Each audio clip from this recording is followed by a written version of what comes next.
A dos grandes podríamos decir perfectamente que un fantasma recorre Europa. En este caso es el fantasma de Chipre y es el fantasma de Grecia. Chipre está siendo actualmente en estos días un laboratorio, un experimento de las políticas económicas más neoliberales, de ese liberalismo realmente existente que consiste en socializar las pérdidas y privatizar las ganancias, en dar prioridad absoluta a los bancos por encima de cualquier otro tipo de sujeto, incluido, por supuesto, las personas, por encima de cualquier derecho, por encima de cualquier conquista social. La prioridad en el pago de los intereses de la deuda, la prioridad en el pago a los grandes acreedores del sistema financiero internacional es lo que está marcando la política en la Europa de la periferia, marcando la política en España, marcando la política en Portugal, en Grecia, en Italia, en Chipre, en todas partes. Es una política absolutamente suicida. Hemos tenido oportunidad de debatirlo en esta Cámara en numerosas ocasiones, siempre con el rechazo del Partido Popular a nuestra interpretación, pero siempre con los datos, desgraciadamente, corroborando que tenemos razón. Que tenemos razón diciendo que esta política nos lleva a mayor crisis, a mayor desigualdad, a mayor desempleo, a mayor miseria y a más estallidos sociales que pueden ser canalizados por la extrema derecha, como estamos viendo, desgraciadamente, en los países vecinos. Fruto de esta prioridad surgió la reforma constitucional del Partido Popular y el Partido Socialista de agosto del 2011, en el que también se priorizaba el pago de los intereses de la deuda, en este caso de la deuda pública, en este caso los intereses de las entidades financieras. Estas medidas no solo nos parecen absolutamente equivocadas, decía, sino que además nosotros venimos a plantear una alternativa. La moción que hoy presentamos aquí marca los puntos fundamentales, los puntos cruciales de nuestra alternativa para servir de un debate sano, sereno y necesario, pero también, sobre todo, urgente, porque urgente es la situación en la que nos encontramos, desesperada es la situación de las familias.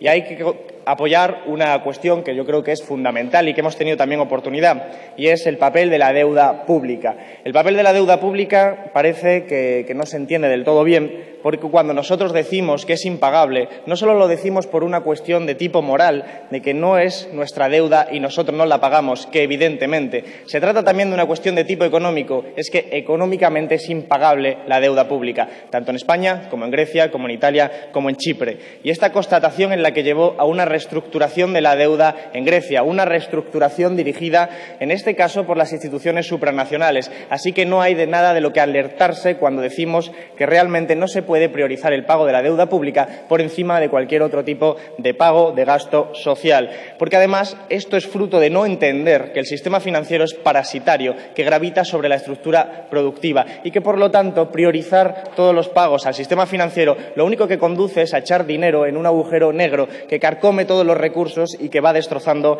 la economía productiva.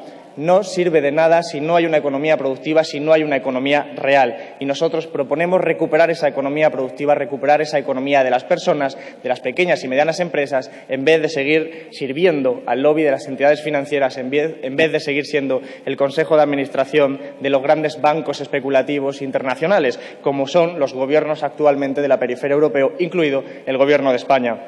En este sentido, es claro que solo se puede salir de la crisis, solo podemos generar empleo a través de planes de estímulo suficientemente fuertes que consigan romper la dinámica de desapalancamiento financiero en la que estamos inmersos. Esto es una cuestión obvia que la experiencia histórica refleja perfectamente en el Japón de los años 90. Solo influyendo, solo poniendo dinero en la economía productiva, solo de esa forma se pueden devolver las deudas, solo de esa forma se puede evitar el alto nivel de desempleo actual. Pero para eso necesitamos dinero.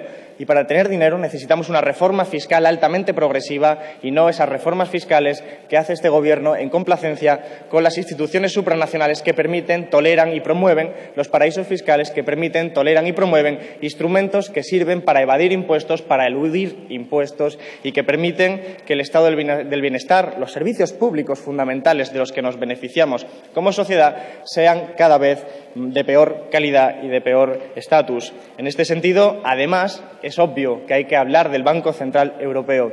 Proponemos que se defienda con toda la fuerza posible la reestructuración del Banco Central Europeo.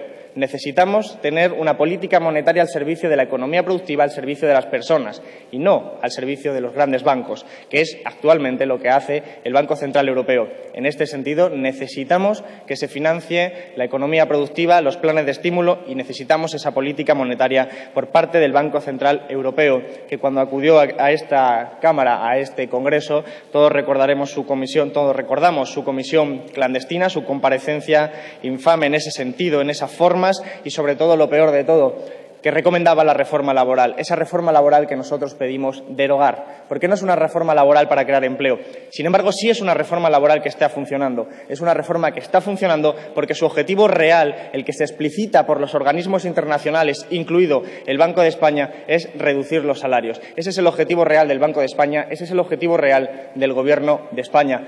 Obviamente, lo enmascaran, con retórica, con marketing, con todo tipo de recursos metafóricos para decir que se va a crear empleo. Pero estamos viendo que no sirve y por eso hay que derogarla, porque hay que dar un cambio radical en la forma de entender el mercado laboral, en la forma de entender la economía productiva.